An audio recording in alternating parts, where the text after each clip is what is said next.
Hi everyone, I just want to give you an update on what my status is currently. So after round one chemo, I was released from the hospital after begging them to let me go home after being there for a month.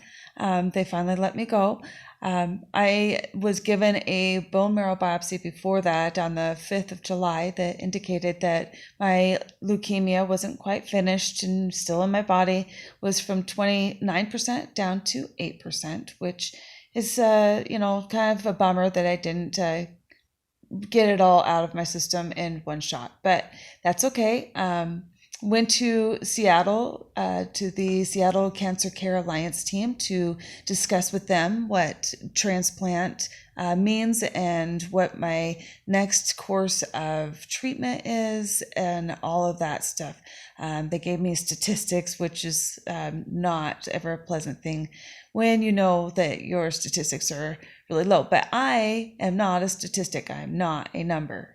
So I started a second round of chemo that was 1 week in the hospital with the IV, and then I take oral medication as well for a full month.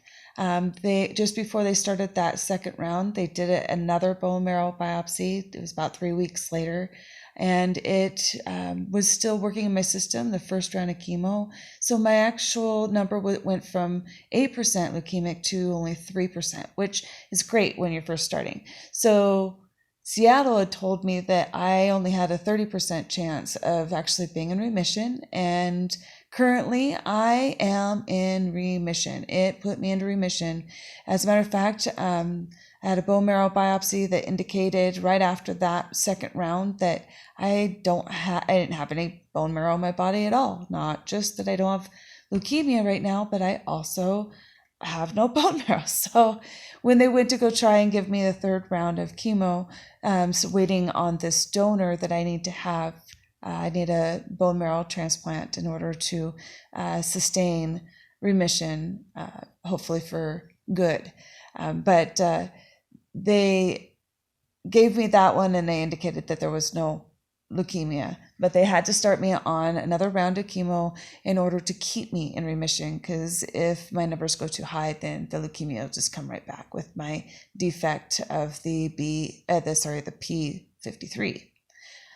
Difficulty is when it comes to finding a match is that I do have this antigen in my blood that had a lot of problems with the platelets, called a B27 antigen. And there's only about 7% of people actually have this antigen. So it even makes it more difficult for them to find my match, because they have to look at that extra bit to make sure that it's not going to harm me versus help me.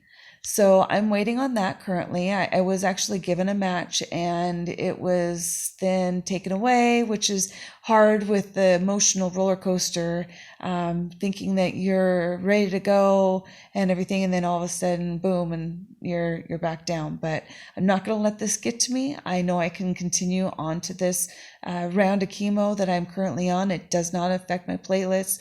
So it's good that I have time. I have plenty of time and I can continue to do this. I have some, problems with joint pain, muscle, and also fatigue still. The chemo makes me, depends on my numbers going up and down and up and down. It just causes, lots of fatigue. And then it also causes some nausea, which I have to deal with as well. They put me into menopause so that I won't have this bleeding issue if my platelets do drop. So in addition, I have night sweats and I have the good old hot flashes like many others going through menopause. But I think I can deal with that with this kind of scenario. My attitude is very positive. I have lots of support right now. I am not a statistic. I am going to fight. I am going to win this battle, and you need to fight too. Know that we are in this together, and if you have questions, please ask, and I will do my best to answer with what my experiences are and help where I can, or at least direct you where you could go. One thing is that we need more people to donate their bone marrow. In order for them to register, they go to bethematch.com, and they will send a packet that they do a cheek swab, and you send it in, and then you could be matched up and save somebody else's life that needs this transplant in order to survive. Please, please, please pass the word. We need to get more people on there. It's actually not too difficult for the donor to donate their blood, their bone marrow. They actually give you medication that puts it into your bloodstream, which is really neat, because then all they have to do is draw it out like a blood draw, like they would be donating blood. Although, they're going to have some fatigue while their bone marrow is actually rebuilding again after the medication. But anyway, I'm excited for what the future has to hold, and I know that match is out there for me, and I am looking bright in the future. Anyway, I will see you next time in my next video. I hope this is helpful. Thank you.